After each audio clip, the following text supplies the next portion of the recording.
Warning, this content is for entertainment and educational purposes only.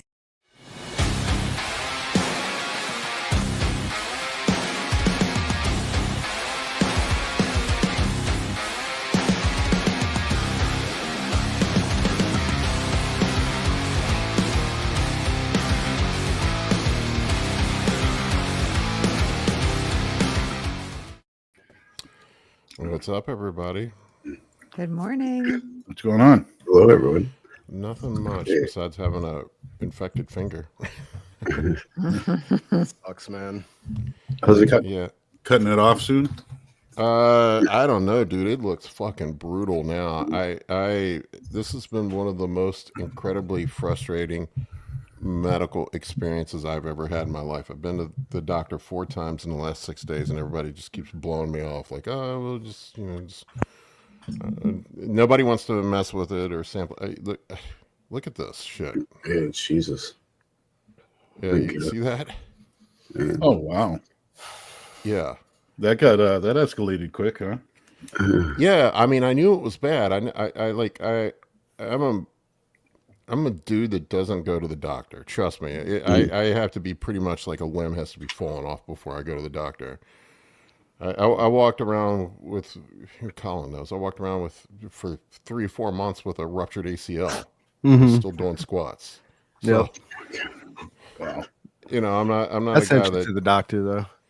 yeah, I'm not a guy that just goes to the doctor for no reason. Yeah. I was telling him that at the ER. I think everybody's just like scared to cut on it because it's my hand. Yeah. That's why they sent you to the hand surgeon, who also seemed afraid to touch it. blew me off. Yeah. Mm-hmm. Hey, thanks, Trent. Towards your prosthesis pole. Thanks, Trent. At this point, I'm about ready to just get the knife out and cut it open myself. I'm surprised. I know they told you not to. I know that's not the move, but I would have been done that by now. Well, I mean, you would know, Amy. That it's like they told me it was like cutting it open could make it worse. Oh my goodness, so much worse. And that's honestly, that's where a lot of times infections like this really spread, because people start messing with it, or they think it's something else. They try to express it. You know, they see those little white pustules start forming that they think are pimples, so they start trying to squeeze them. And then, I mean, you're literally spreading that like extremely contagious infectious bacteria everywhere. So any other little opening on your skin, anyone else who was to touch it, anyone else who was to come near it, I mean, it's highly contagious. And I think that's what people don't always think about, because it's a skin thing. They think that it's not like transferable, but like that fluid is highly contagious. So yes, not touching it and keeping it dry. I mean, you have done absolutely everything right. And the medical system has done everything wrong. Nick said, how big of a super chat do we need to pop it? I mean, I do have my price. There's a price for everything. let's explore that number. It's only a finger, right? That's funny because I have like on the side of my finger kind of a spot that gets the same thing. It gets like this little white kind of almost looks like a big zit, and it just periodically will get aggravated. It'll kind of expand. It hurts like hell. It like kind of pops on its own and goes away. It's probably not the same thing, but it just repetitively comes back on its own, same spot and everything. There's actually Saints fans. I didn't even know there were any. I guess they exist. Yeah. I mean, I'd sacrifice my middle finger. I don't know. You'd have to pay me. They're probably 7 figures. I'd let somebody take it off. Although I do like to play the guitar, that might hamper that. So 7 figures. I think you can get Elon to make you one. Yeah. A prosthetic The finger. new Tesla middle finger. So, go ahead. Well, I was just going to say that. So I read a story. I don't know how true it is, but people were trying to follow the history of the middle finger, and why is that an insult or whatever. And from what I could gather, it stemmed from back a long time ago. I don't even know what time period, but archers used to obviously need that finger for archery. And what they would do is they would take your middle finger, for whatever reason. And so when you would show your middle finger, it would kind of be like kind of like a screw you. I think it came from Greece, if I remember right. If I recall right. Yeah, I don't, man, this thing, it's been weird because like I've had this little cyst on my finger for like a year, and I banged it between 2 plates last week. See, if I'd had Colin at the gym, if he'd actually shown up and helped me load plates, I would have probably this would have never happened. So really, indirectly, it's his fault. What day did I miss? I think I was spending a night in with my wife playing It was Baldur's Friday Gate. night. I was doing chest, and I like banged my finger between 2 plates. It wasn't even like that bad, but I think maybe I like popped or irritated that cyst that's been on my finger. Yeah. And, it's just, You said this all that this comes mess. back all the time. You said, right? This cyst, I've had this cyst for a year. This is the second time I've had MRSA. I had it once before. Wow. I had it like 3 years ago. That one was from a bad primobolan shot. That was a little different situation. That's called dirty ass Paul comes home from the gym, does a quad shot without using any alcohol pads or cleaning up or anything. That's how that one happened. Santa's bringing you a whole case of alcohol prep pads for Christmas, Paul. Yeah, they're for the weak. It's a little. I like to live dangerously. An animal. What's a life without a little bit of risk in it, right? I tell Paul, like, I'm not like Mr. Clean over here, but I do the bare minimum. Like, I come home from the gym, like I wash my hands before I eat my food because I was just at the fucking gym, putting my hands on everything. And he's like, no, you don't have to do that. Waste of time. Oh shit. 3 cc's, no alcohol pads. That's the Chase Irons way. This one's off topic, but I figured I'd get to it. Well, I'm thinking about it. Madison Vieira, Paul, totally off topic. I wanted to say, I know you have pancreatic insufficiency. You talked about it. I literally have the exact same thing. I've been using Tirzepatide 3 milligrams for a couple of weeks. I am, and let's see, everything, he said, and everything is totally in range now. Fasted glucose tending down. No insulin needed. Want to know if you thought about trying it. I am actually, I am going to, with the help of a friend, I'm going to try Retatrutide for that. I have been told that people with pancreatic insufficiency, that Retatrutide at a low dose, like 1 milligram, seems to resolve it in a lot of people. So I'm going to give it a go. I don't know if it'll help with a 2,000 gram high carb day, but we can always find out. How's it going with your Retatrutide, Colin? It's been just revelatory. Like overnight, I became an intermittent faster. It's not like something I was looking to do. It's just how it seems to be affecting me. I just do like liquids, like maybe a couple like protein shakes during the day, and then I eat a meal in the evening. And man, the fat's just been falling off. I haven't been doing shit. I haven't been doing shit differently. Well, I can attest, folks, that he hasn't been doing shit because I've only seen him at the gym like once or twice a week. Motherfucker, you made me sick for a week. I don't want to hear it. So I can attest to that Retatrutide does work properly without exercise. It does. All you have to do, listen, I'm getting a lot of hand exercise in because Path of Exile 2 just came out. So I'm getting my cardio in that way. I've been running around all over that world. But no, like literally, it's like no willpower has been involved. I've changed nothing by choice, just by virtue of the medication. And yeah, it just feels like the fat's been falling off. Like it's awesome. My wife's starting it now because she's been witnessing for the past like month my progress, and yeah, it seems to be quite the peptide. Yeah, I hadn't seen you in what was it, a week or so, and you came back in, and I'm just like, Jesus Christ, man! Like, like all that, like pounds? it just dropped a bunch of water weight, like because I just it's great, man. Yeah, I'm loving it. I'm gonna get lean, and then I'm gonna see if I can get big without getting fat. That's good. Yeah, that's great. Good to Yeah, hear. I've been This- utilizing it too, this Rebound myself, just to kind of manage hunger, right after the rebound. I figured I'd give it a shot at kind of like a lower dose. And I've feel like I found my little my little Goldilocks zone, my sweet spot where I can still eat when I need to during the rebound to grow, but not kind of feel food focused or not the opposite, or crush my appetite. So, and plus it's kind of enticing with all the other benefits to Retatrutide. They say it can help with your, liver health and cleaning out some of the fats from your livers and stuff like that, and kind of also kind of insulin sensitivity and just managing glucose better. So figured it wouldn't hurt. If it's something I don't like, I can just pull it out, wait for it to clear.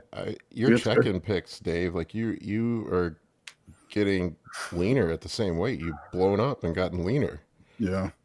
I've been trying to kind of experiment a few different tactics and a few different things like the Reta as well, and a few peptides, and it's just it's been working well, but definitely not having to focus or be burdened by thinking of food right after a show. Like the first month after a show has been obviously pretty helpful, because you see my food, Paul, you manage my food. I'm not eating a crazy amount at the moment either, very controlled. What you think is not crazy is probably a lot for most people. Right. Well, from what I'm used to, or what I, would have expected. Yeah, we got really aggressive with the food last year. Right. I'm also wondering if it would allow you to be even more aggressive with the food if you're partitioning the nutrients better. Mhm. I have to wonder. But I'm gonna, if you don't mind, Dave, I'm gonna show your Yeah. pictures. Let me see if I can find it. Here it is. This is Yeah, this will be good. This is 3 weeks. Like this was Okay. 3 weeks ago. This is now, and the Okay. exact same weight. Yeah. Wow. I've great. also been trying to utilize like my fasted time as well. So like, I'll get up in the morning pretty early while I'm still fasted from the night before, after I've had all my meals, and get my cardio in, get most of my activity done, before I have my first meal.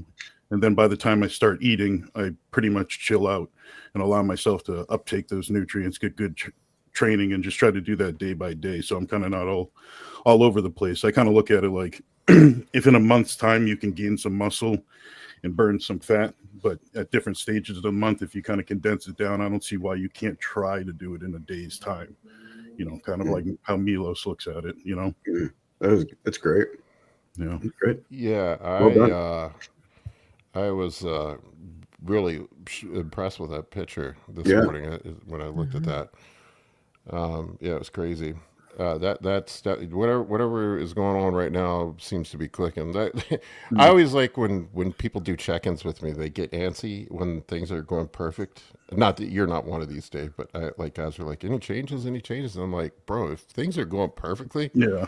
you that is the last time you want to make changes. Just ride it. It's funny, as a coach myself, sometimes it's like you have a difficulty telling your client like, no changes, just keep going, because you kind of want to tell them like some trick or something that you can get them to get more. But if everything's going right, just don't touch it. I know Justin Harris's game. I'm going to rat him out since he's not on here. He'll like take in and out like 10 or 15 grams of carbs. And I'm like thinking to myself, that's not making any fucking difference. Those 40 calories are going to get you. And Justin's Placebo. like, shh. It's technically Like a change 1 to gram the of diet. fat. Yeah.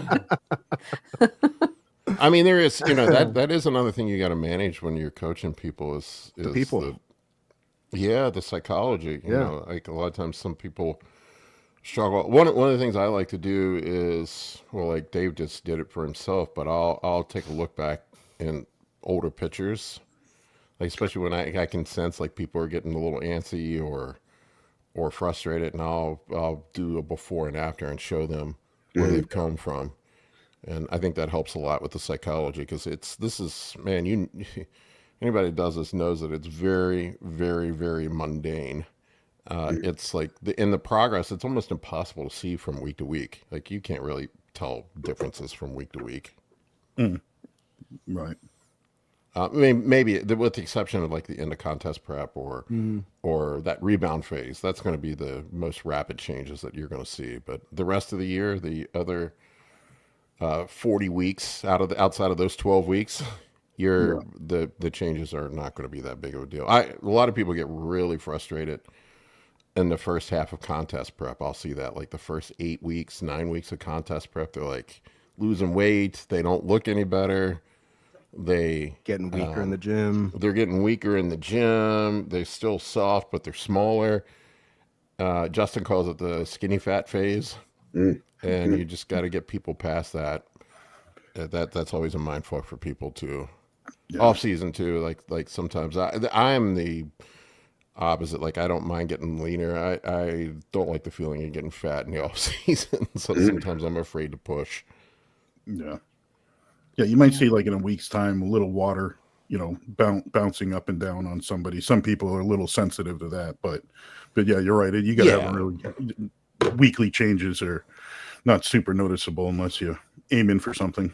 Well, that's why I use the scale and the pictures to tell, because like if you see a 5-pound change in a week, especially in the off season, most likely that's water. I mean, somebody, unless they seriously fucked up on their diet, they're not going to gain 5 pounds of fat in a week. I mean, you can just do the math on it. I mean, what is it? 20,500 calories?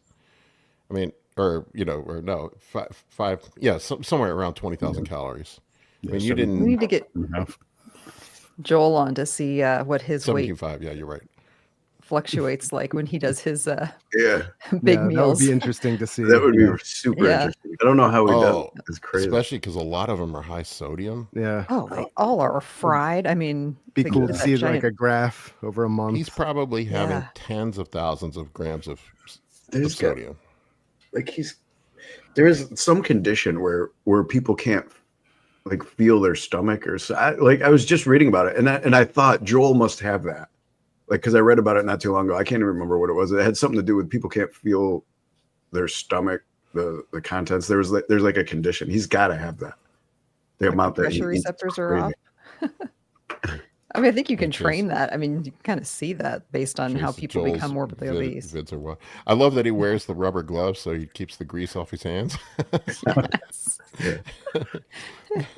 We need to get Joel on the show sometime and talk. He's a fun guy. He's so nice too. He's like really gregarious and really so sweet. He must do some fasting or something to keep the weight off.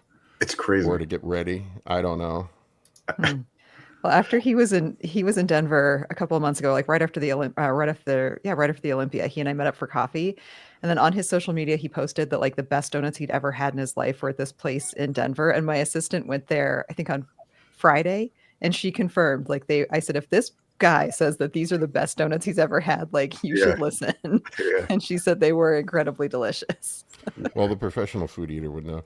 Yes. Where did it go? Chase had a comment. Did I delete it?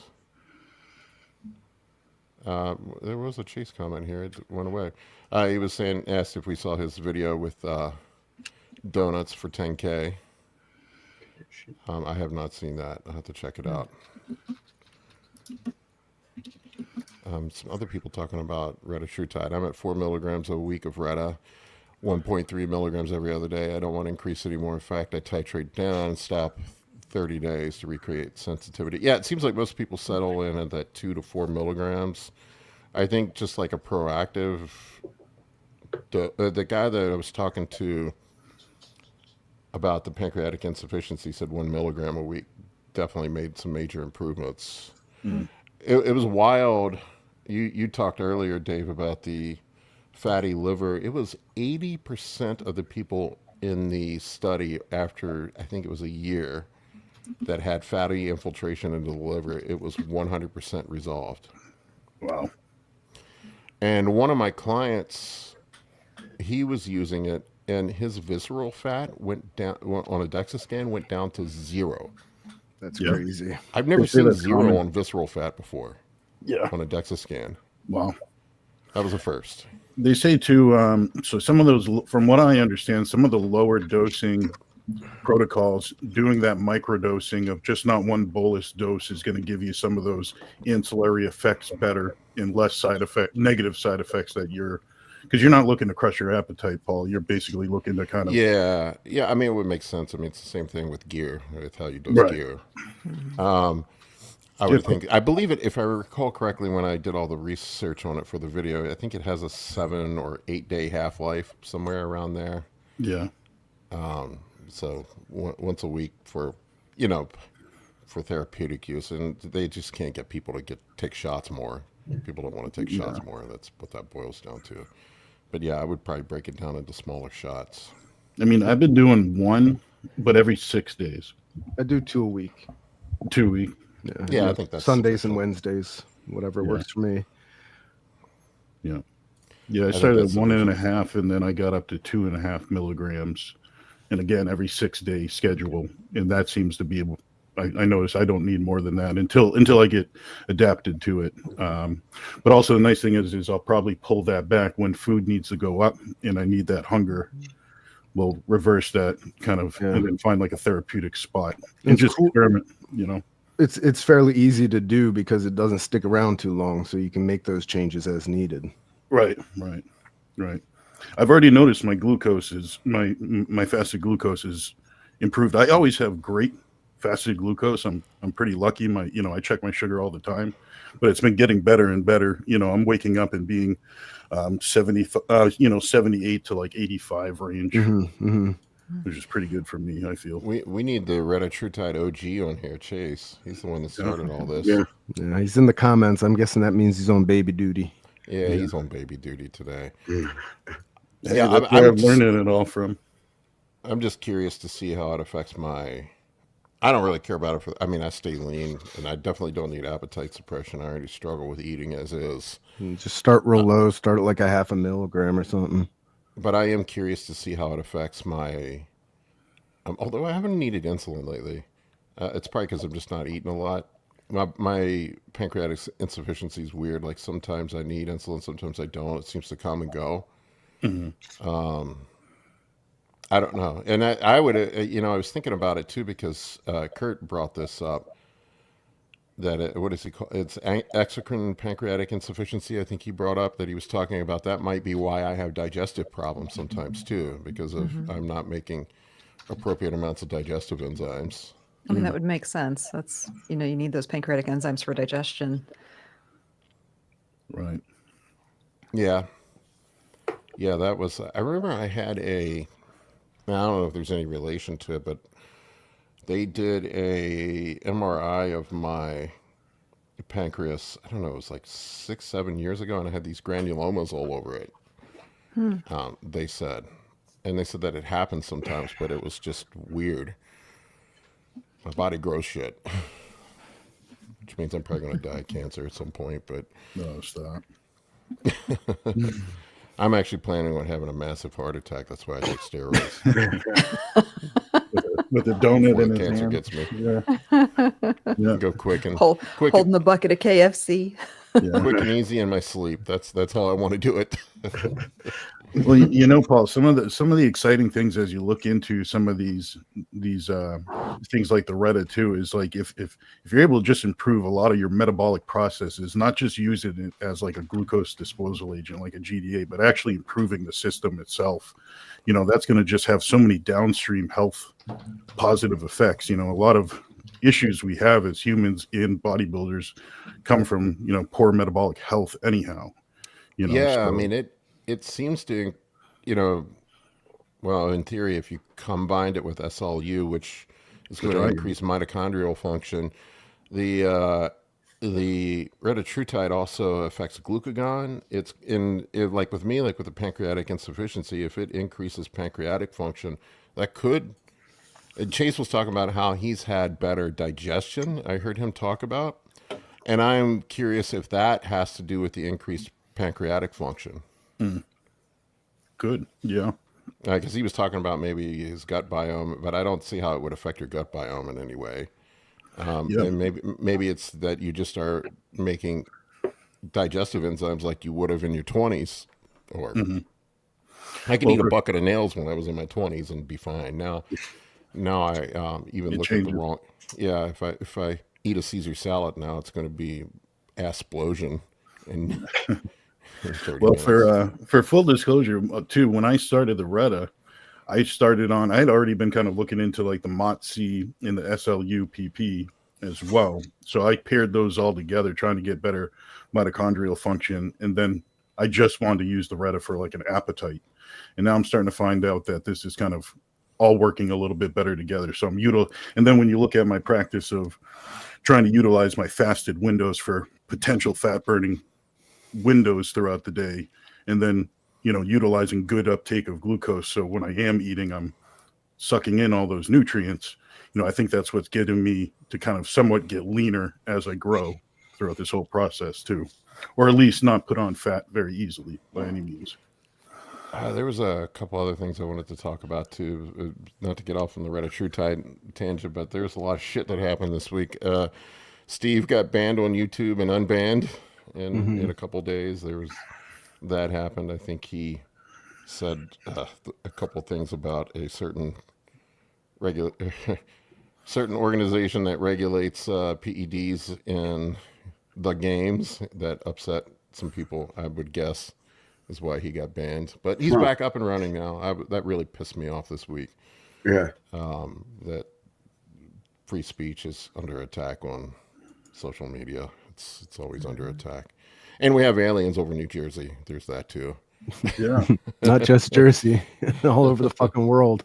I don't know why people are just focusing on Jersey. Yeah. They're like The drones. triangulating our country. It's Paul, cool though. It's you've not been- giving me anxiety at all. I'm fine. I'm fine. Paul, you've been near my house. I live right near an army base, and we openly have drones like a half a mile in different alien sightings all over the army base. Yeah. Right near us. All of a sudden, it's like My people brother's right by left an and army right. base in Frederick, Maryland. He was sending me pictures from outside his apartment last night. It's cool though. It's cool. Yeah. So cool. Oh yeah, he's up by Fort Detrick, right? Yeah. Yeah, I don't know. It's like I'm an Occam's razor guy. Like it's there's always that small remote chance that it's aliens, but I think it's pretty obscure. But it's more likely it's I mean, the pictures, a lot of the pictures I've seen, you can clearly see they're drones, but there seem to be very sophisticated large ones. So I'm like kind of working through it in my head, and it's like they got to have the means to actually put these damn things up in the air. So somebody's got to have the money to do it, and then the motive. So for me, it's like it's either got to be a foreign power, one with a lot of money and technical know-how, or it's our own shit that's just flying around. Yeah. It's definitely our own stuff, part of it too. But don't tell Jackie that. She'll put her tinfoil hat on and go crazy. I like the alien idea better. Yeah, same. Honestly, the thing that I was talking to a person, I can't name names, but a person who's in the military, pretty high up in the military, that said that they do use the drones to go look for things like radioactive material and stuff. It's possible that somebody's running around with a dirty bomb or something, and they're looking for them. Wow. Or something like that, and that's why they don't want to talk about it, and that's why they're saying that it's no threat.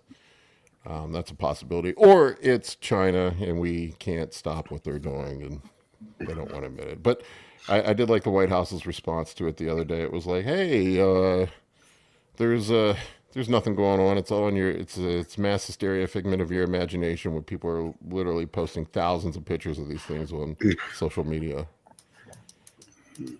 I guess the government can't really get away with it now. That is one cool thing with the social media. They can't say you didn't see something when everybody's taking pictures of it. Yeah. I find it amazing that nobody blinks an eye. Like, we openly have alien sightings. In like 60 years ago, people would be freaking out. Nowadays, you see it on the news and we're like, oh, who cares? We're more interested in what's going on with like Kim Kardashian. Like, no one cares. The CEO killer's been the headline this week. Yeah, the issue, the problem, Dave, is that every fucking week is a decade's worth of news these goddamn days. Yeah, like, I mean, it's like aliens in the sky is no longer a headline. That's a byline now. Blows too my much mind. shit going on all the time. Mhm. Yeah, nobody cares about the aliens anymore. They're old news. They're not fun. Instead, let's ban Steve from social media. Yeah. Let's focus on what's important. Yeah, let's. We don't want drug testing taken away. Yeah, that's the high priority right now. Look over here, people. All right. We want to get some questions in. I figure get some people ask some questions. Nobody's interested in my alien talk, so we'll move on. I am. I'm interested. I don't know. I we'll probably go way out in left field off the deep end if we continue on. People are going to lose all respect for me. I want to believe like the X-Files. Oh, before we move on, I did laugh. I posted a picture of my finger up yesterday, and I just had a couple people tell me I'm disgusting and that I shouldn't be posting stuff like that on social media. But like all of the weird, off the wall medical solutions and advice that people offered up. Yeah. And I saw one of my clients commented, and I just did laugh. One of my clients commented, he's like, "My God, Paul, these comments." He's like, "You might as well just go buy a jar of leeches right now." Yeah. There you go. Yeah. Some I of mean, the, your humors are unbalanced, clearly. I know people are trying to be genuinely helpful, and I Of appreciate course. the thought of being Of course. helpful, Mhm. and I didn't. Yeah. Paul, Jackie just popped in just to say, tell Paul he's got an ET finger. I do have an ET finger. Okay. That's my money finger too, man. I gotta take care of that one. That's how he got the infection. You think aliens are fake? He put that finger in the E-Tussie, and that's what happened. Now he's got an ET finger. Yeah. They forgot. They thought they forgot one. Here, I thought I was safe putting that finger in dangerous He's places. getting I he's guess I'm getting them not. back for all the times they abducted us and put stuff up us. Yeah. Independence I thought I Day. was safe. I am not safe with a finger. Oh. The biggest downside of it, I mean, it's really, I can't really train right now, but the thing that's really bothering me the most, it's really hampering my ability to play Path of Exile. That sucks, man. I gave it a good shot though last night. Yeah. I played a little last night. That game is good. It's hard. It's really hard. I like that. I'm though. stuck on a boss. It kind of and I reminds suck me at of it. like if like the difficulty and like ruthless, unforgiving nature of like Dark Souls had a baby with like, Diablo when it was Yeah, still I think good. that's what Elon Musk said. Yeah. That's exactly what he said. Because it really feels that way. Like I'm getting hit and like killed by these like one-hit mechanics every once in a while in boss fights, but I'm not getting like angry. I'm like, okay, I deserve that. That's my fault. Like I should have dodged that. That's a good game. Yeah, it's a really good game. All right. Let's see what we got for questions. What do you got coming up, Colin? I mean, like everyone's really serious today in the chat, and so we're only getting really serious questions. So where to start? There was one at the very beginning of. Oh, sorry, Colin. About nip tuck. Someone asked about yeah. nip tuck. I will. So I've been in this plastic surgery game for a very long time, and I will tell you this: is Nip Tuck the most underrated show of the 2000s? So I was a Nip Tuck fan. However, when I would interview, people to work for us in that time frame, it was an immediate no if they came in and the first thing they said to me was, "Oh my God, Nip Tuck is my favorite show." I was like, "Oh well, you're crazy. Like, let's get you out of here." Whereas, I watched it the first couple of seasons, but man, did it got way off the plastic surgery rails and got into a real dark place and real weird place. But those first few seasons were awesome. I've never seen it. Yeah, I didn't catch that one. Well, it was good. Yeah, that was when they moved to California, though. Yeah. My last decade. I don't remember a lot from that decade. It was on FX. I mean, it was for the time, it was very, very racy for a cable TV show. Anymore, it's totally normal. But yeah, there was a lot of nudity and they show boobs. Just some real crazy storylines. Well, it wasn't even about the boobs. I mean, there was just a lot of nudity in general. It's always a little. Yeah. Yeah. I'm a fan of nudity on TV shows, so maybe I'll have to check it out. It's gonna have to be about the boobs at least a little bit. There was a storyline in like the first or second season where this woman was dying of breast cancer and like an assisted leaving the earth. We'll say that to not get kicked off YouTube. No, we don't want what happened to Steve to happen to us. But oh man, I still I was like sobbing. I mean, it pulled you in with these like emotional storylines in such an intense way. Like it was almost like I can't even imagine if somebody tried to binge watch it because you needed that week off to like compress. I mean, the episodes, I mean, they were so packed with like just this a deep emotional, like, let's just put it that way. I mean, I can't imagine trying to binge watch it. It would make a person like lose their mind. Like, it would just be too much. Yeah, interesting. All right, what do we got for questions? No, it was cool. Excuse me. I'm probably going to cut this one short today because the Commanders play at 1. I got to watch them whoop up on the Saints, hopefully. You named the show today. What muscles do you want for Christmas? Joe is obliging. Joe wants glutes for Christmas. He's got Hank Hill ass. Oh, what can we do for those among us? Those who walk among us with Hank Hill ass. I'm a fellow member of the Hank Hill Ass Club, so I don't know that I got the answers. Me too. Well, actually, the opposite. I got too much glute. Oh my God, Dave's double cheeked up on a Thursday. What are you doing out here with all this ass? Dave's got the dump truck. Yeah, that is a man that has lifted a lot of things by not bending his back. You bend at the knees. Dave knows how to bend at the knees. Yeah, we don't have to bring Dave's glutes up. I have worked. That was a big thing that the judges told me at my first national shows. I needed to bring up my. They said from the front I looked like a pro. From the back I did not. They said I needed to bring up my rear double bicep, my glutes, and my hamstrings. And I spent a lot of time bringing up all. My glutes are still kind of behind, but I started doing putting glutes. I have a day where I specifically train glutes, hamstrings, and adductors on. I do that as its own leg day. That's the day that Colin usually doesn't show up. It's not like I'm actively avoiding you. You and I both know I don't know what we're doing day to day. Well, it's Saturday. I come in on chest day or like I've got my Versa grips and he's like, you don't need those. I'm like, okay. I don't know. I'm like, dude, we've been doing the same training routine for 5 years now. What can I say? I mean, my brain is full of all these really important thoughts, you know, that these unimportant ones, they get pushed to the back.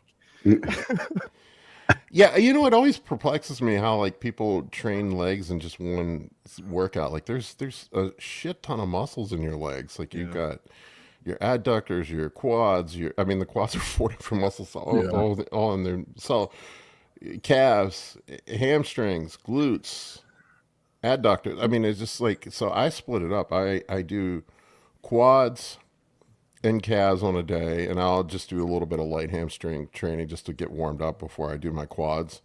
And then I do another day with the hamstrings, glutes, and adductors. I've been training more like a bikini girl. Amy can speak on how to bring your glutes up. I have a new coach, and my new training plans, there is some variation of a glute / leg exercise every single day. Like it's awesome. My glutes have been like targeted in new and impressive ways. So I am hoping that I am no longer having the 3 a.m. stripper ass this next season, because if I do, it's not for lack of effort. I mean, it's awesome. Like, but a lot of people for whom that is completely fine and adequate and indeed what they're looking for. Just throwing it out there. It's a great look. The C squad. The C squad. It's not the A squad. Now, Paul has been training like a bikini competitor to bring his ass up at that, and that is really, I'm impressed at the progress, but it in no way explains why he's been posing like one too. You know, you gotta pose it. Walked in on him the other day. He's like, "I'm posing. Get out." I'll be honest with you, calves are sort of an afterthought for me. Like I get guys all the time ask me because I have gigantic calves. My calves are like 22 inches, 23 inches, something like that. People are like, "What do you do for your calves?" And I'm like, I spent a decade of my life as a fat ass. That's the only thing. I was obese and had to walk upstairs. I was a beast and had to walk upstairs. You know, that's how I the, train that's calves. the truth too. I mean, that's literally a correlation. You can see some of the bigger guys growing up bigger tend to have bigger calves. It is always stunning to me how many I mean, like you look at the Olympia stage, the guys at the top 10 in the Olympia, did any of them have calves? No. But like it None. does. I guess Samson when no had- one has calves, it doesn't matter. But it's like, I don't know, my eyes don't even like trail that far down. I'm not even paying attention to No, calves so like the themselves. judges don't even look at them. I mean, think it's important. Samson and Hunter. I'm sorry, go ahead, Dave. I was going to say, it's just Samson and Hunter stick out to me as, you know, Samson's got pretty comparable calves for I mean, size of his quad. Samson's, I don't know, Samson's calves are not. Let me pull them up. They're nothing special, man. But they're far from lacking. Like you see some guys, it's like it's as if that muscle was never trained and their quads are gigantic, you know. I feel like Hunter's got big calves. Oh, damn it. This is not. I'm the same. I never trained calves. I feel like you get a good ankle flexion on a lot of your leg routine. You're kind of training them anyways. Well, I hope to God you're not training glutes because Nope. those don't need any extra work, Dave. Walk around in 6-inch heels all the time. Your calves will get a good workout. Yeah, so this Jackie is just Sam- puts her blender bottle on his ass. This between is sets, Samson's you know? calves. They're nothing. I mean, they're not like terrible, but they aren't great. They're still Like meat. developed, you know. Yeah, I wouldn't say those are elite. Yeah. But none of the top guys have calves. It's yeah. So I don't know. I don't train calves. I think calves. Can we make are, a anabolic bodybuilding elite calves club shirt? we could. I think calves are probably the most genetic muscle group out of all of them. Like it's like either you have them or you fucking don't.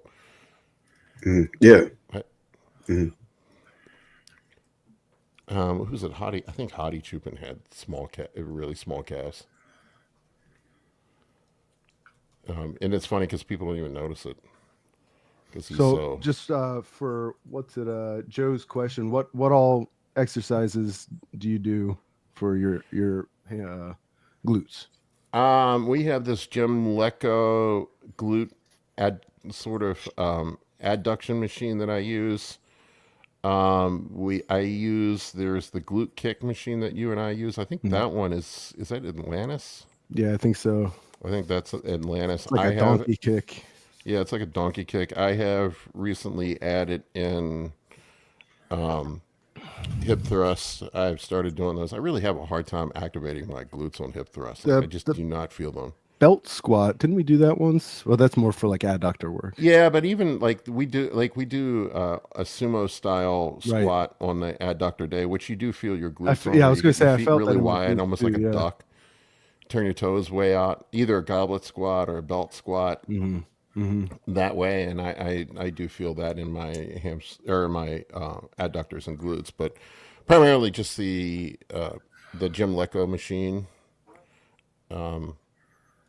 That's primarily what.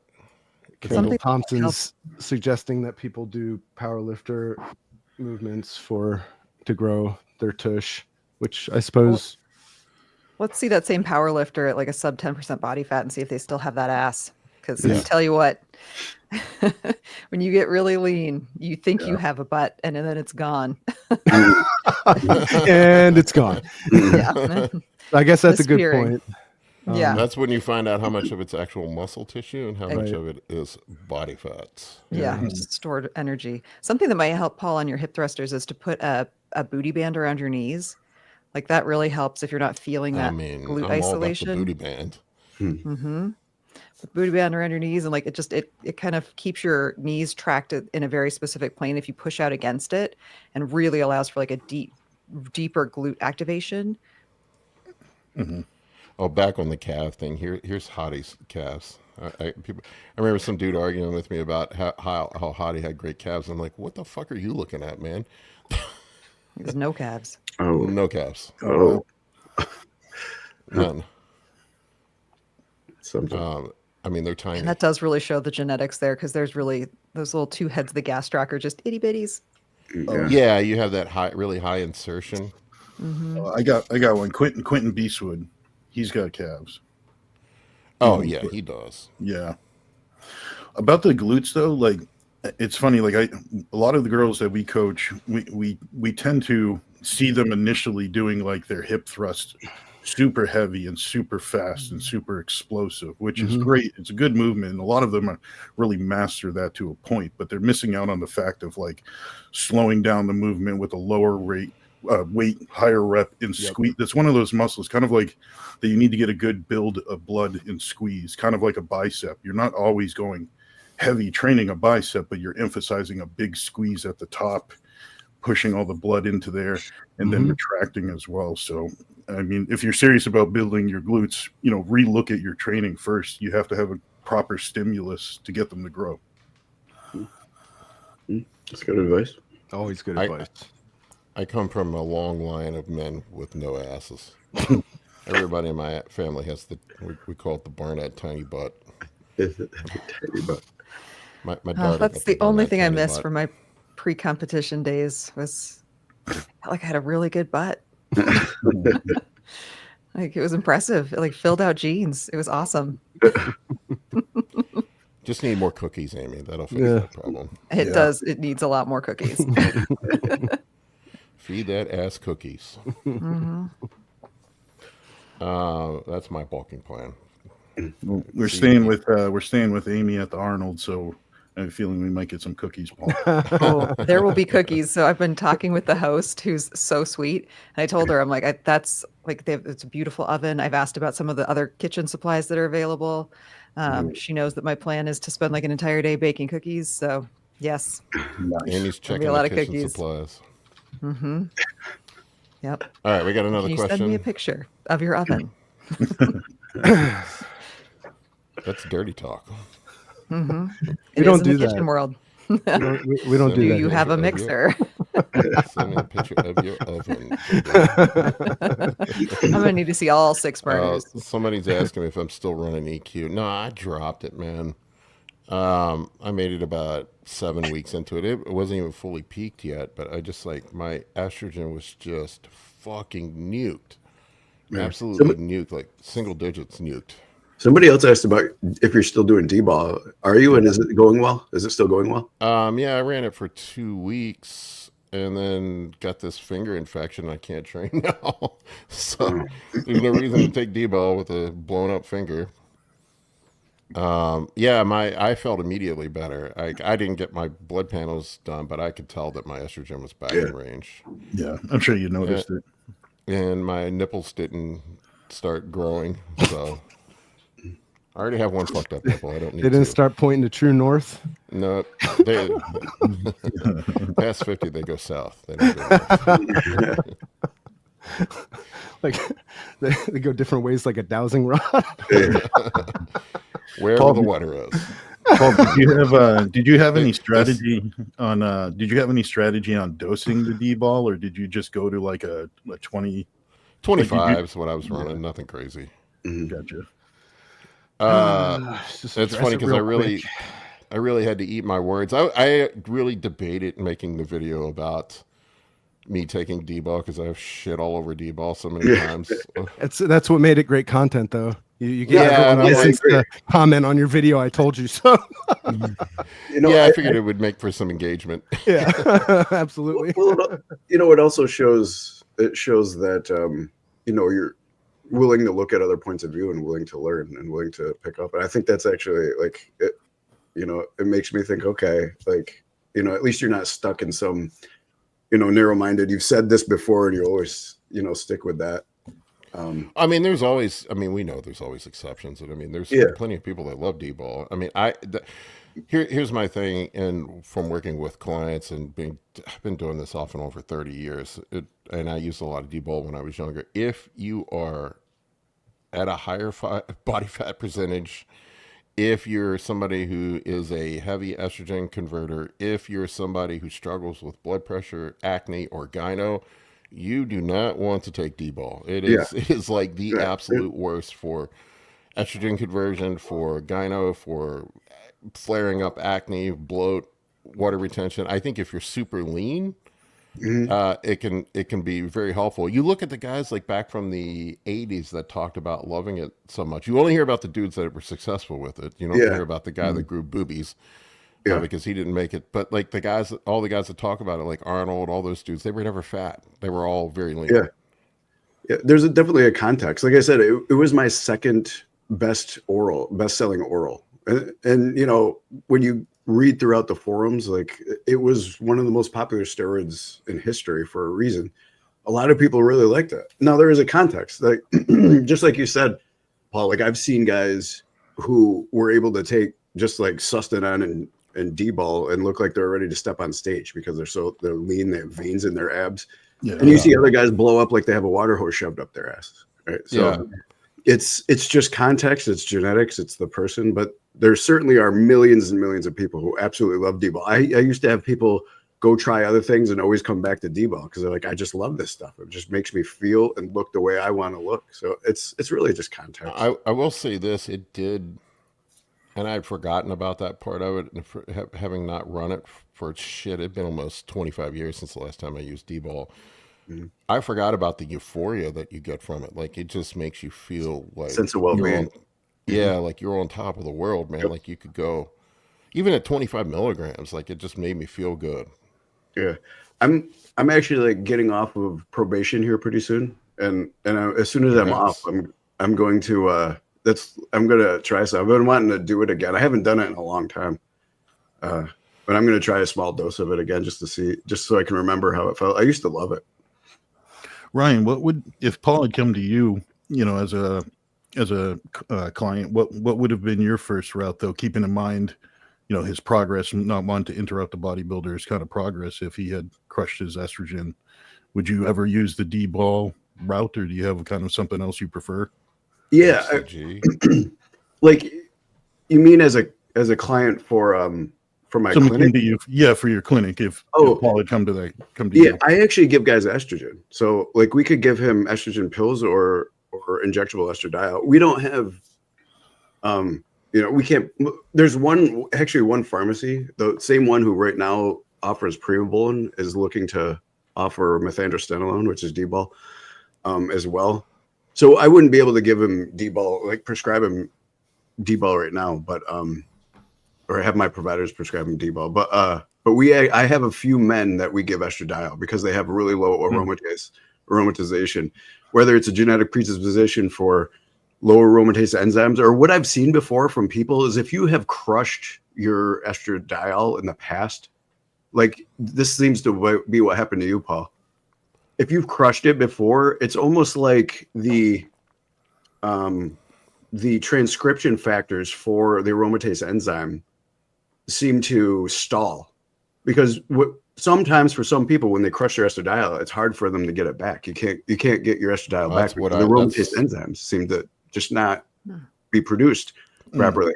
So we have to get your estradiol back up for you to start producing it normally. It's almost like there's a transcription factor that you need the estradiol in order to keep producing aromatase enzymes.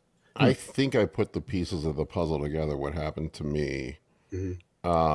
I was using exemestane on prep at the end, and then I also stacked some letrozole on top of it at the very end. I was taking 200 milligrams of Winstrol, which is probably going to nuke non-aromatizing. Yeah. Well, anyway, I use the Imprimabolin. And one of the metabolites of Primobolan is also a suicide inhibitor. So really, there was 2 suicide inhibitors in there. And then I came completely off post-show. I was like 6% body fat, high 5s, low 6s. I don't know, somewhere around there. Came completely off, and then there was nothing to aromatize, and the aromatase enzyme was completely gone on top of it. So I had no estrogen rebound post-show. Oh, wow. And then when I went back on cycle, I went back on test in EQ, which is also, EQ converts to E1. It doesn't, when it's So, Right. yeah, just a series of. I made some errors in judgment, so now I know. Mhm. Your joints must have sounded like a creaky door. Oh, Dude, now I know why everything was hurting. Like I finally now my joints are feeling better. Yeah. Finally, like I couldn't train. It was like I was using like half the weights that I was. I thought I fucked my shoulder up even worse than what it already was, and I think it was just the crush. My shoulder's still fucked up. I still have a torn labrum. That didn't go away, but I feel like it was mostly the estrogen being absolutely buried, and probably a residual effect from the Winstrol, running such high doses of Winstrol too. Yeah. Because evidently, I think Winstrol affects synovial fluid and all the glucocorticoid pathway. Yeah. There's a theory that one of its metabolites actually antagonize the glucocorticoid. For some people, it doesn't seem to affect most people though. But Winstrol, nothing makes me hurt more than Winstrol. It does give you a good hard look at the. I mean, I want a pro card. So, yeah. I got one other quick question on the exogenous estradiol though. Am I correct to assume isn't there many different kinds of exogenous estradiol or different compounds there's not just one kind of exogenous estradiol? Isn't there many different other kinds of estrogen compounds you can use? Well, you not really. I mean, that's a good question. Like you can get some creams that would have E1 and E3 in them. E2 is there's a lot of compounds for E2. You could take like estradiol cypionate, estradiol valerate, or you could even take pill forms of estradiol. The E1 and E2, honestly, I've only seen available in creams. Like you could do a biestrogen or an estriol or an estrone or estriol cream. But I think, but like a lot of times I'll either give men estradiol pills or the actual estradiol injection, estradiol cypionate injection. Okay. Yeah, I think it's most of them are methylated, I believe, right? The oral, at least the orals, Yeah, and the patches. Yeah, I'm looking it up. There's 11 different types. I don't like the patches. The patches just don't. I don't have any luck with patches. Like, I don't know if it's an absorption issue or what it is. If it absorbs a lot at first and then doesn't absorb, but so many people take the patches and just don't feel right. So the injection, the estradiol cypionate works well. That's what I like to use, or valerate. This applies here. Brandon was so would a microdose of Dbol be beneficial for women having menopausal issues? Hell the fuck no. Dbol doesn't do good things in women. Just they need to be on estrogen. It's just too androgenic for women. Yeah. Oh shit. Sorry. I mean, so we treat plenty of women too. Just estradiol cypionate. Hey, Ruben. Let me add this one. This is the various types that we have. Estradiol valerate, estradiol cypionate, mestranol, estradiol conjugated estrogens, E4, tribolone. I mean, I don't want to go through all of them, but anyway, you can see. Yeah. The compound pharmacies only tend to offer like the pills, some of the creams, and cypionate. And usually, and a lot of them don't offer cypionate. Like I only have a couple of my partner pharmacies that offer the estradiol cypionate. Back at you, Jason. Yeah, my wife is on the patch, and she also takes progesterone. I was on TRT for a little bit, but didn't like it. Yeah, I don't get great results from the patch. Like, I've had a lot more success with the injectable cypionate, and then the injectable progesterone as well. You can just, for females, we give them like 10 milligrams a day. The problem with the estradiol cypionate is esterified, right? So it's got a longer half-life. But the progesterone, they don't have an ester on it, so it's just the straight progesterone. So you have to do it every day. It's very fast acting. This is a question. Noah asked me, he's like, Paul, when people ask a simple question on your Instagram post, why do you like the comment instead of replying? That is very odd. I get literally hundreds of comments daily. Hundreds, like I'm talking like 400 or 500.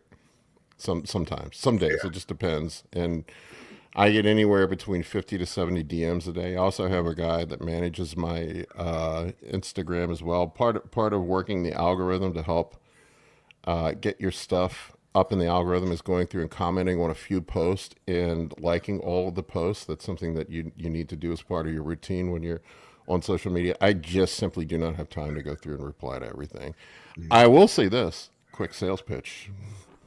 I do have my anabolic bodybuilding team site on school where I do answer questions for people that pay for a monthly subscription. I'm not trying to force it down anybody's throat, but for $30 a month, you do have access to ask me questions. It's simply just a time thing for me.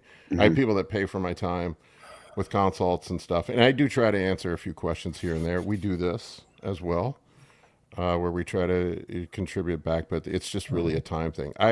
It would literally take me all day long to answer all the questions I get on social media. It's literally hundreds a day. I can show you. I probably already have. I'll take a look right now in my Instagram. I right now have over, just for today, over 50 message requests this morning. Now, is it fair to say that people will have a greater degree of success getting you to answer a question on Instagram if they preface it with "Sir"? Sir, can you do this for free? I can look at my Insta. Oh my God, Siri, it thinks I'm talking to her when I say "sir." I'm not talking to you, Siri. It's not always about you, Siri. She always makes it about herself. I know. Fucking selfish. Egotistical.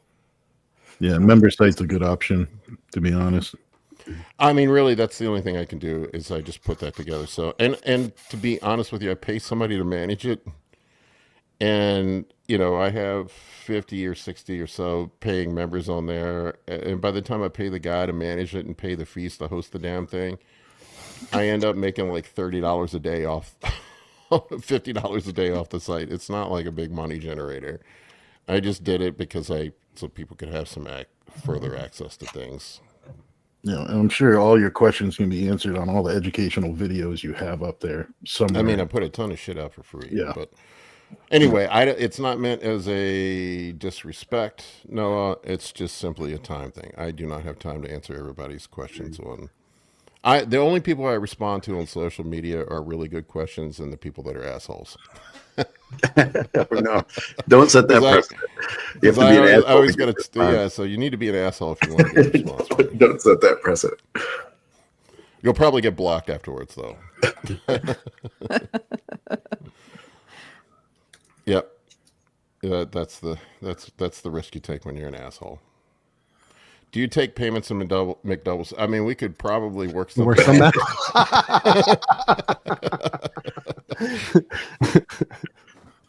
I imagine a guy with a trench coat. You get the McDoubles. No, I did have a real question, so I will, Noah, as a thank you for your support, we'll get your question up next since I ignored you on social media. I'm on 5 years of HGH pre-bed. I've been pissing a lot at night, tried throughout the day, and very worried I might be getting pre-diabetes. Would an A1C test or blood glucose test be better? I mean, I have I doubt that unless you're fat, 5 units is not going to make you insulin resistant generally. I would say if you're fat, then maybe you need to diet. But I always have my clients get a glucose meter, and I know Kurt disagrees with this one, and check their fasting glucose. And I think the reason why Kurt disagrees with it is because people kind of obsess over their fasting glucose levels, and it's not a very accurate way of measuring things. But it's I look at it as sort of the canary of the coal mine. You can kind of just keep track of what's going on. And if you see a trend of increased fasting glucose levels, then that's probably something you want to follow up on, and then you can go spend the money on an A1C test. Really, you're not going to even see it on an A1C test until you have even bigger problems, probably a fasting insulin test is probably going to be a better way to see if you do have some insulin resistance, because your fasting insulin levels are going to go up first. Generally, what I see like is guys that end up having insulin resistance, their triglycerides will go up.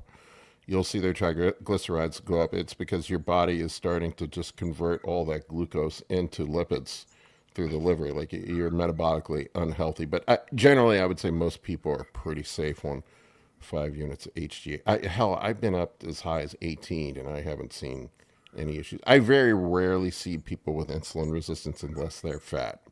If you're under 15% body fat and you're doing some cardio and you're not eating a really high saturated fat diet, that's another thing too. Like people they're really scared of carbs, and literally how they make rats insulin resistant for studies is to feed them a high saturated fat shell. That's how it's not. They don't feed them carbs to make them insulin resistant.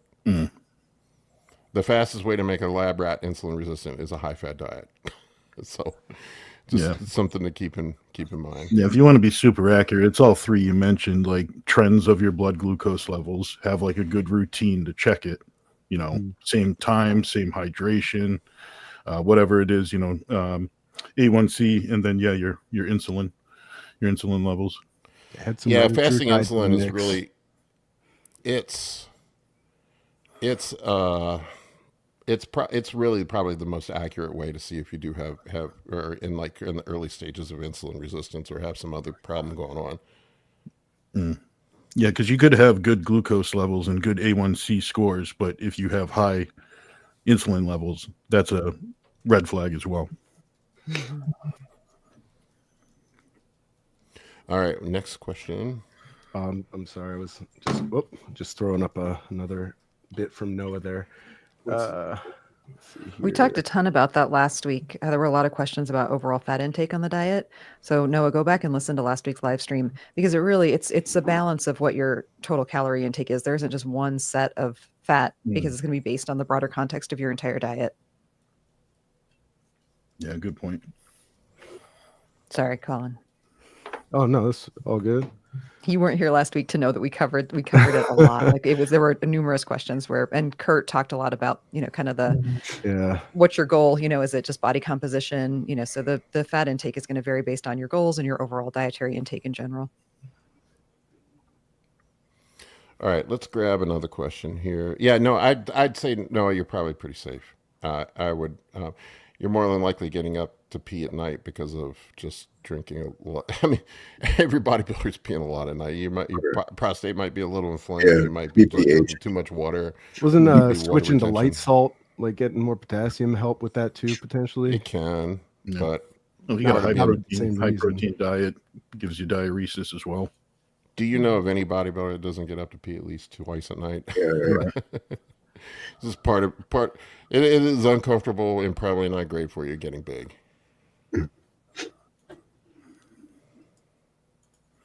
Shoko, would you recommend somebody about 20% body fat with good blood work get lean before starting gear, or start the gear to help lean out?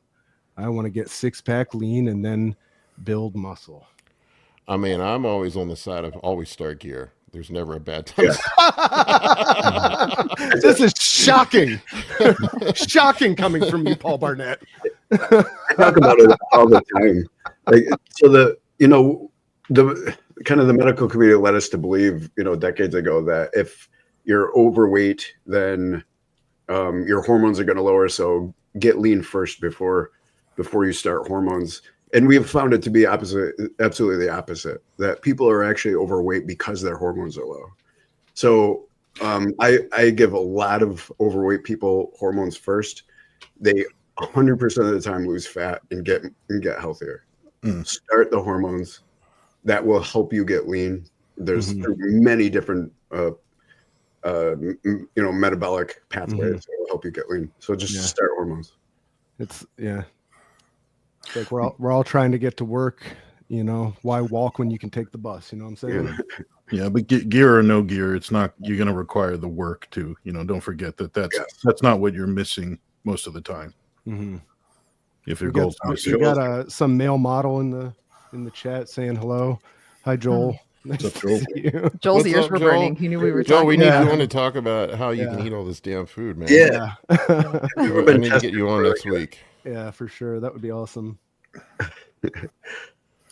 This one is not so much a question as a statement, just something I feel like we should all keep in mind.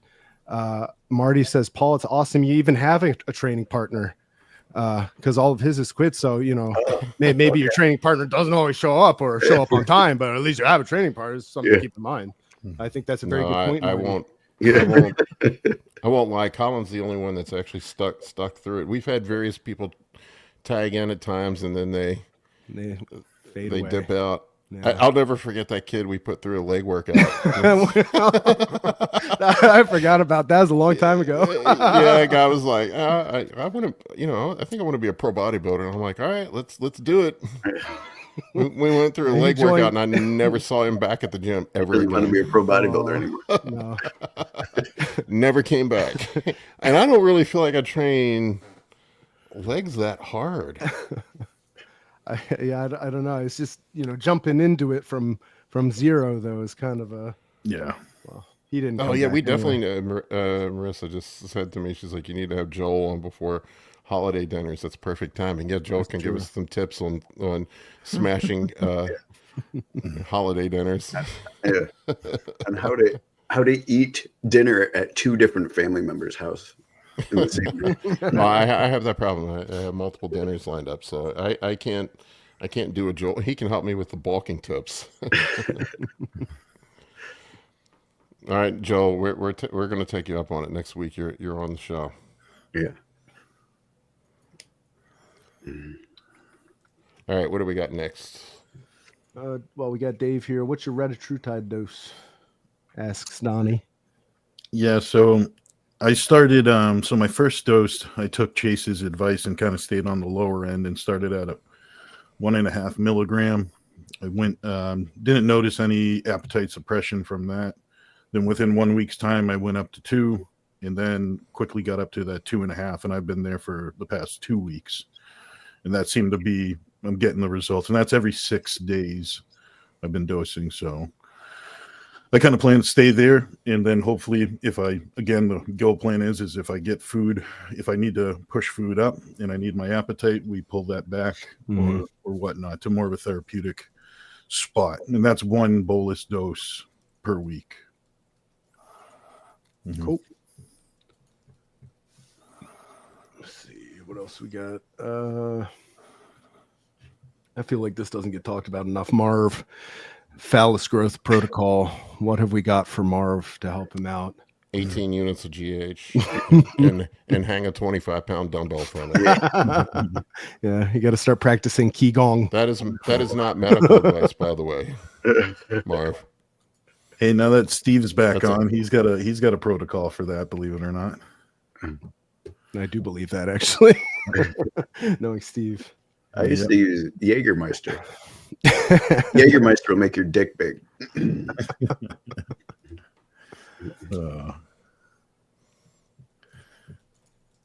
Let's see.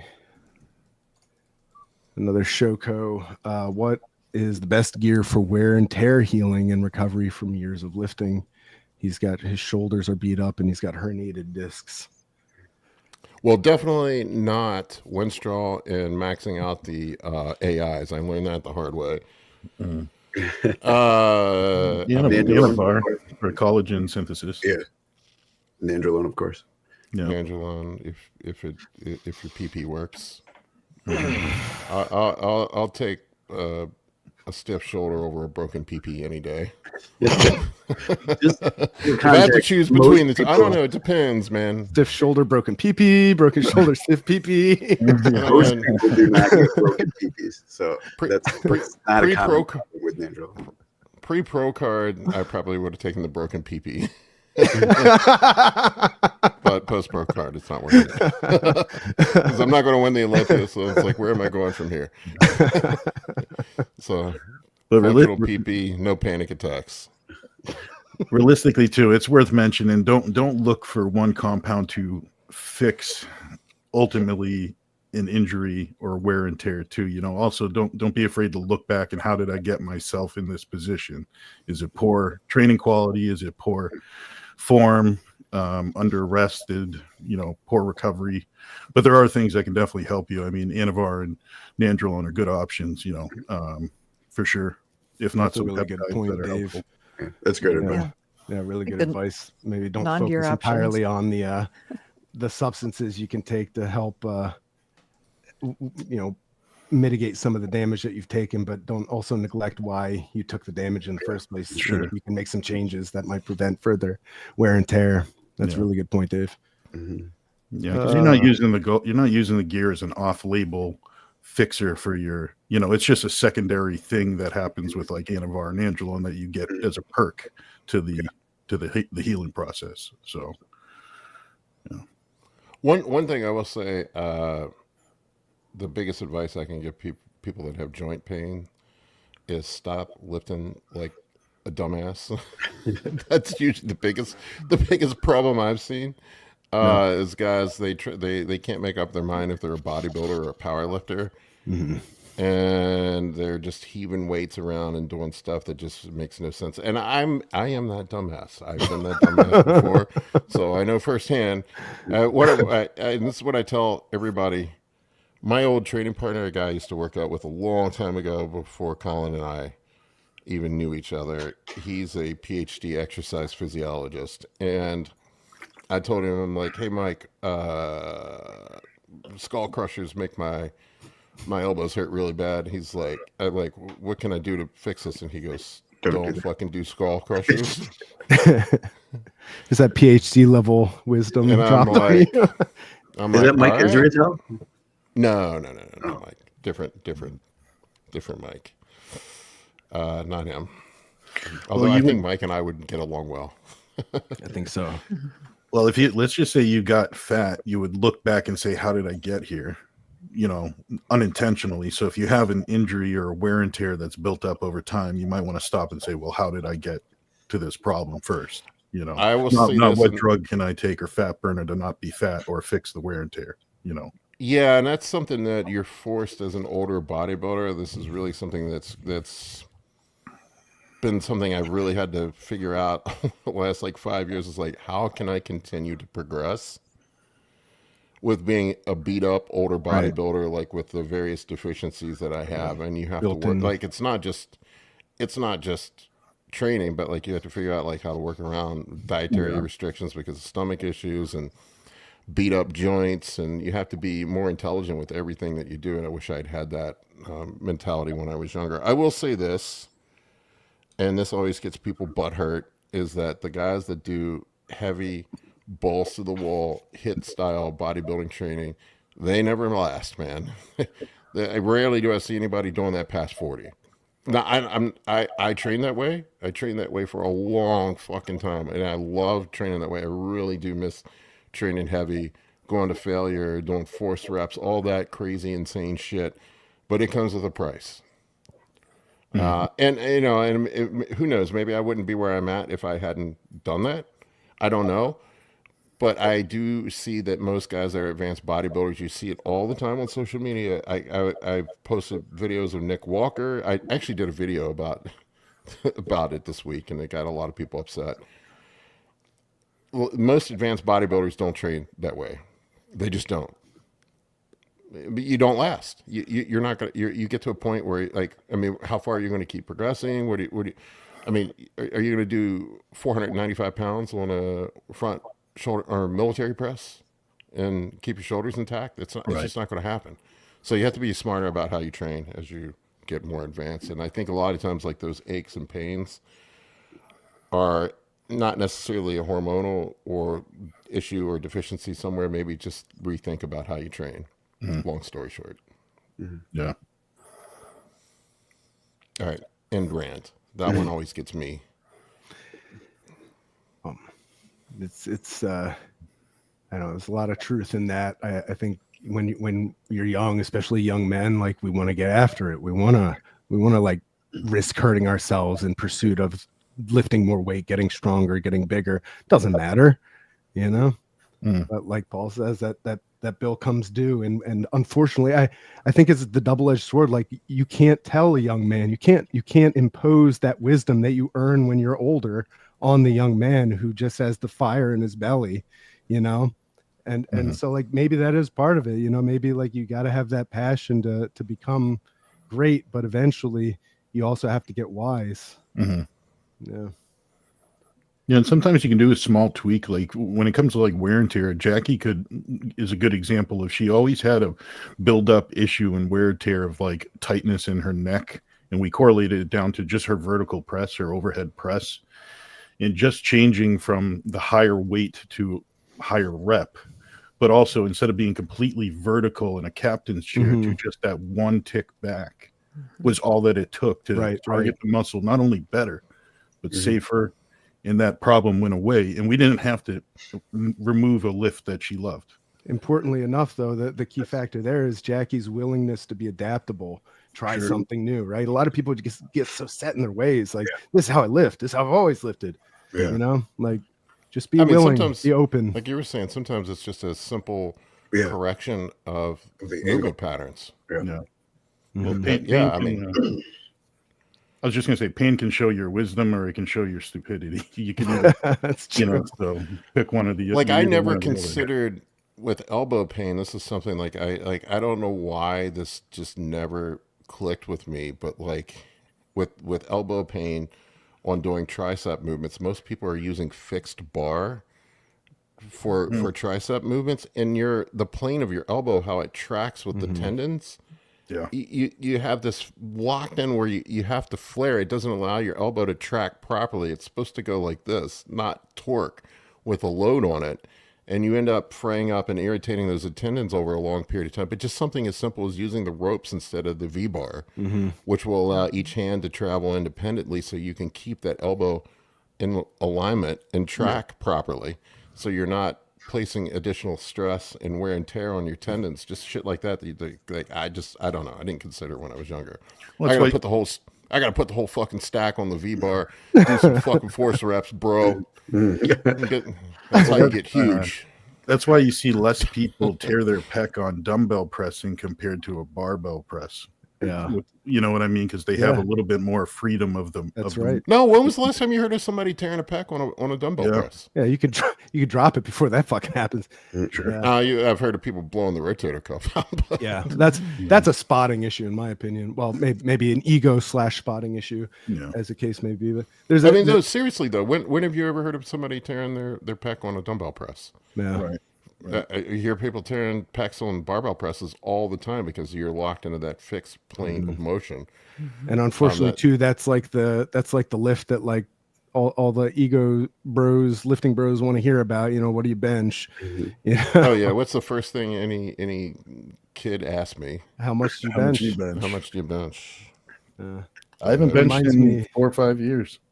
Of a Irish axiom I love, that wisdom is a comb given to the bald man. I like that one. I do too. All right, let's get one more in. I got to wrap this up. Okay, I give this one to Lucas because he is the man.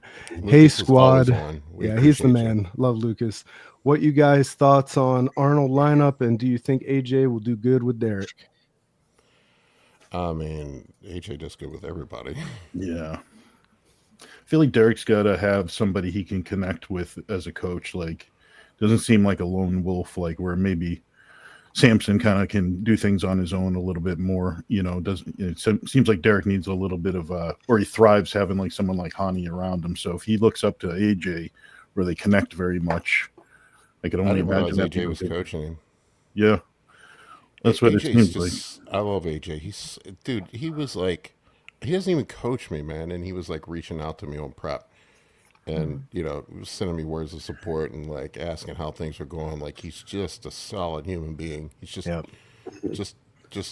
a top quality human being. They're out there. They do exist. They're just so rare that when someone acts that way towards me, I'm always like, all right, what's your game, buddy? I just assume you're an asshole. Yeah, What do you I'm want? waiting for the other shoe to drop here. What are you selling? What the fuck does this motherfucker want? And then every once in a while they keep being nice. And you're like, wait a minute, are you being sincere? What's coming next? Yeah, AJ's a good dude. Yeah, AJ's rock solid. The Arnold lineup is awesome. Yeah. Yeah, I'm super stacked. Yeah. I'm actually excited to see how Wesley shakes out in the Arnold versus the Olympia. You know, there's always the talk about like different judging criteria.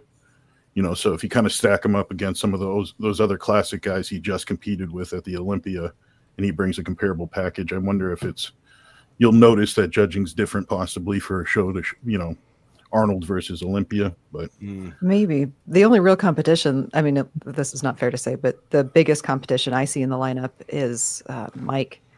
Dbol. Yeah, I don't see anybody else really being that like really strong competition for him. But man, I mean, he came in second, like, and Wesley came in ninth, right? Yeah.